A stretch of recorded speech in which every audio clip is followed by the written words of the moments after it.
নমস্কার বন্ধুরা, আমি রাখি আমার নতুন আরও একটি ব্লগে আপনাদের সবাইকে স্বাগত জানিয়ে আজকের ব্লগটি শুরু করলাম। কেমন আছেন আপনারা সবাই? আশা করছি ভালো আছেন, আর আমরাও ভালো রয়েছি। এখন বাজে সকাল 7টা, আপনাদেরকে সাথে নিয়েই ব্লগটা শুরু করলাম। আজ হচ্ছে বৃহস্পতিবার, আর বৃহস্পতিবার দিন তো এমনিতেই ঘট পাল্টে পুজো করে থাকি। তো আজকে যেহেতু পূর্ণিমা, তো নারায়ণ পুজো আর বৃহস্পতিবারের লক্ষ্মী পুজোটা কিন্তু একসঙ্গেই করব। একদম সকাল সকাল উঠে স্নানটা সেরে ফেলেছি, আর তারপরে ঠাকুর মন্দিরটা ঘুরিয়েছি, আর সমস্তটা ঘুরিয়ে ঠাকুরগুলোকে পরিষ্কার করে তারপরে জায়গা মতন রেখে দিয়েছি। আগে আমার ঠাকুর মন্দিরটা এভাবেই ঘোরানো ছিল, তারপরে একটু জায়গাটা পরিবর্তন করেছিলাম। তো ওভাবে করে দেখছি পুজো করতে ভীষণই অসুবিধে হচ্ছে, তো সেই জন্য আমার হাজব্যান্ড বললো ঠাকুর ঘরটা যেমন ছিল তেমনভাবেই ঘুরিয়ে দিতে। আর এর আগের দিন একটা দিদিভাইও আমাকে কমেন্ট করে বলেছিল যে আমি প্রত্যেক দিন তোমার ভিডিও দেখি, আর ঠাকুর মন্দিরটা আগে যেভাবে ছিল সেভাবেই ভালো লাগছিল। তো দিদিভাইও বলেছে আমারও অসুবিধে হচ্ছিল, সব মিলিয়ে কিন্তু ঠাকুর ঘরটা যেমন ছিল তেমনভাবেই রেখে দিলাম। 9টা থেকে 9:30টার মধ্যেই ঠাকুর মশাই চলে আসবেন, আর তার মধ্যেই আমাকে পুজোর সমস্ত জোগাড়টা গুছিয়ে ফেলতে হবে। আর এই যে আস্তে আস্তে করে এরপর এই যে একটু একটু করে সমস্তটাই গুছিয়ে ফেলবো। এই মুহূর্তে আপনারা যারা আমার ভিডিওটি দেখছেন প্লিজ একটি লাইক করে দেবেন, আর আমার ভিডিওর কোনো অংশ যদি ভালো লেগে যায় কমেন্ট করে জানাতে ভুলবেন না। আর এই ধরনের ভিডিও যদি আপনারা আরও দেখতে চান চাইলে কিন্তু আমার চ্যানেলটিকে সাবস্ক্রাইব করেও রাখতে পারেন। আর কাজটি যারা অলরেডি করে রেখেছেন তাদের অসংখ্য ধন্যবাদ। সমস্ত ঠাকুর বাকুর গুছিয়ে পুজোর জোগাড় করতে বেশ খানিকটা সময় লেগে যায়, আর এই কাজগুলো কিন্তু এত তাড়াতাড়ি হয় না, প্রায় 3-4 ঘন্টা সময় লাগে। তো এই যে আমার ঠাকুরগুলো পরিষ্কার করে গুছিয়ে রাখতেই প্রায় 2 ঘন্টার মতন সময় চলে গেছে। আর এই যে এখন সমস্তটা গোছাতে গোছাতে আরও 1 ঘন্টা হয়তো লেগে যাবে।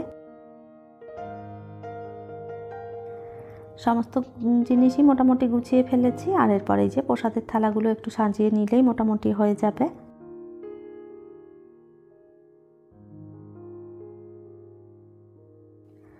সকালবেলায় স্নান করে একদম পুজোর কাজে লেগে পড়েছি, আর কোনো নাস্তা আজকে বানাইনি, আর চাটাও করিনি, চাও আজকে আমি খাইনি। আমার হাজব্যান্ড একটুখানি বানিয়ে নিজে নিজেই খেয়ে নিয়েছে, আর বলেছে নাস্তা বানানোর দরকার নেই, তুমি তোমার পুজোর কাজগুলো গুছিয়ে ফেলো, আমি বাইরেই নাস্তাটা করে নেব। একা মানুষের এই একটা সমস্যা, একটা দিক করতে এলে আর একটা দিক কিন্তু হয়ে ওঠে না, তো এই জিনিসগুলো একটু অসুবিধে হয়। তো কী আর করা যাবে, খাবার দাবার তো আমরা প্রত্যেক দিনই বানিয়ে খাচ্ছি, সেটা তো রয়েইছে। 3 বেলা রান্না করতে হবে, খেতে হবে, সেটা তো একটা আলাদা বিষয়। তবে পুজোর জোগাড়গুলো করে পুজোটা করাও সেটা একটা গুরুত্বপূর্ণ জিনিস, সেটা তো আর সবসময় করে ওঠা হয় না। পুজোর জোগাড় গুছিয়ে দিয়ে পুজো করে যাওয়ার পর তারপরে রান্নাবান্না করব। তো আজকে সারা দিন আমাকে এইসব নিয়েই থাকতে হবে। আর যেহেতু আমার মা আসবে, ভাইয়ের বউ আসবে, আর ব্রাহ্মণ কাকু আমাদের পাড়ারই, তো উনিও পুজো করেন, আর দুপুরবেলা আমার কাছেই খেয়ে যান। আপনারা যারা যারা আমার ব্লগ প্রত্যেক দিন দেখেন তারা নিশ্চয়ই জেনে থাকবেন, এর আগেও আমি কিন্তু পুজোর ভিডিও দিয়েছি।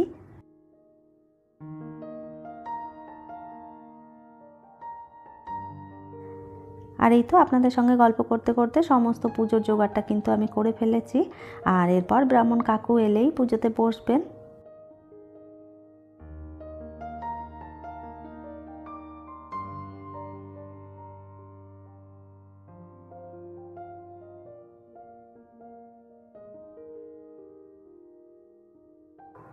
আর এই তো সবাই চলে এসেছে, আর সমস্তটা গুছিয়ে রেখেছিলাম, ঠাকুরমশাই এসেই কিন্তু পুজোতে বসে পড়েছেন। শিবায় আতম নৈবেদম ওম নমো শিবায় নমঃ।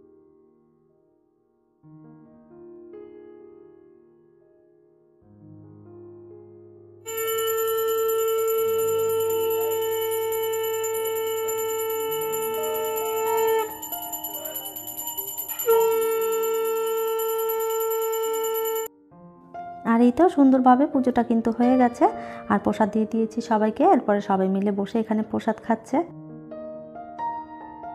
আর আমি এইদিকে একটু চা বসিয়েছি। কাকুর একটু চায়ের নেশা রয়েছে, তাই ওনার জন্যই বসিয়েছি। কাকুকে একটু চা দেব, তারপরে আমিও একটু প্রসাদ খেয়ে নেব। সবাইকে প্রসাদ দিয়েছি, নিজেও খেয়েছি। আর এরপর চলে এলাম এই যে দুপুরে রান্নার জোগাড় করতে। মা সবজিগুলো এদিকে কেটে গুছিয়ে দিচ্ছে, আর আমি ওইদিকে রান্নাটার পর শুরু করব। তো মশলাটা আগে করে নিচ্ছি, তারপরেই আর কি রান্নাটা শুরু করে দেব। মা কাছে রয়েছে, তাই কষ্টটা কষ্ট বলে মনে হয় না। মা একটা এমনই জিনিস যে মা যতক্ষণ সামনে থাকে ততক্ষণ কিন্তু আমরা কষ্ট কী জিনিস সেটা কেউই বুঝতে পারি না। তবে একটা সময় কিন্তু ভালোভাবে বুঝতে পেরেছি যে মা না থাকলে কতটা অসুবিধে হয়। যখন আমার হাজব্যান্ডের ট্রান্সফার ছিল অন্য জায়গায়, তখন আমরা মায়ের থেকে অনেকটা দূরে থাকতাম। তো সেই কারণে সবসময় মায়ের কাছে আসতেও পারতাম না, আর মাও যেতে পারতো না। তো ওই দিনগুলো কিন্তু মায়ের জন্য খুব মন খারাপ হতো। আর যেহেতু ছোট ছেলে নিয়ে একা একা থাকতাম, তখন মাকে খুব মিস করতাম। যে যত যাই করুক না কেন, যে যত আপনই হোক বা যে যত কাছের মানুষ হোক, সবটাই ঠিক আছে, তবে মায়ের জায়গাটা কিন্তু কেউ কখনো পূরণ করতে পারে না। তো যাই হোক, এইদিকে আমি ছোলার তরকারি করে নিচ্ছি। তো আজকে করব হচ্ছে কুমড়ো আলুর তরকারি, আর ছোলা দিয়ে আলু দিয়েও একটা তরকারি করব, আর তার সঙ্গে লুচি করব। কড়াইতে তেল দিয়ে সবার প্রথমে আলুটা ভালো করে ভেজে নিয়েছি, তারপরে এর মধ্যে একটু টমেটো দিয়ে দিয়েছি। আর আজকে যেহেতু নিরামিষ, তাই জন্যে মশলার ভেতরে দিয়েছিলাম আদা, জিরে, ধনে আর শুকনো লঙ্কা, সমস্তটা পেস্ট করে নিয়েছিলাম। ওই মশলাটা দিয়েই ভালো করে কষিয়ে নিয়ে তারপরে এই যে জল দিয়ে দিলাম। আর একটুখানি ধনেপাতা দিয়ে তারপরে নামিয়ে ফেলেছি। আর এইদিকে কুমড়োর তরকারিটাও হয়ে গেছে। আর কুমড়োর তরকারির মধ্যে ওই যে তেলের ভিতরে 5 ফোড়ন দিয়েছিলাম, আর ওই যে মশলাটা করেছিলাম সেই মশলাটাই দিয়ে করে নিয়েছি। আর এরপরে লুচি কটা ভেজে নিলেই মোটামুটি রান্নাটা কমপ্লিট হয়ে যাবে। তারপরে সবাইকে খেতে দিয়ে দেব। অনেকটা বেলা হয়েছে, এখন বাজে প্রায় ওই 2:30টার মতন। তো এখনও পর্যন্ত ঠাকুরমশাই আসেনি, আর উনি এলেই তারপরে আর কি খাবারটা দিয়ে দেব। তো কাকু অন্য জায়গায় আর একটা বাড়িতে পুজো ছিল, সেখানেই গেছে। আর এই যে সমস্ত রান্নাটা আমি করে ফেলেছি, আর ডাইনিং টেবিলে দিয়ে দিয়েছি। এরপরে কাকু এলেই আর কি খেতে দিয়ে দেব।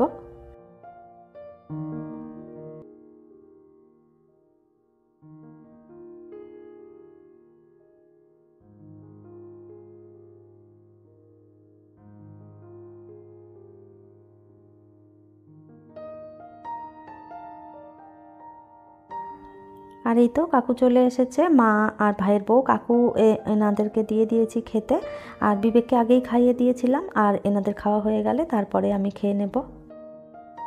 তাহলে চলুন, আমার আজকের ভিডিওটা এই পর্যন্তই। ফিরবো নতুন ব্লগ নিয়ে। ততক্ষণের জন্য সবাই ভালো থাকবেন, সুস্থ থাকবেন।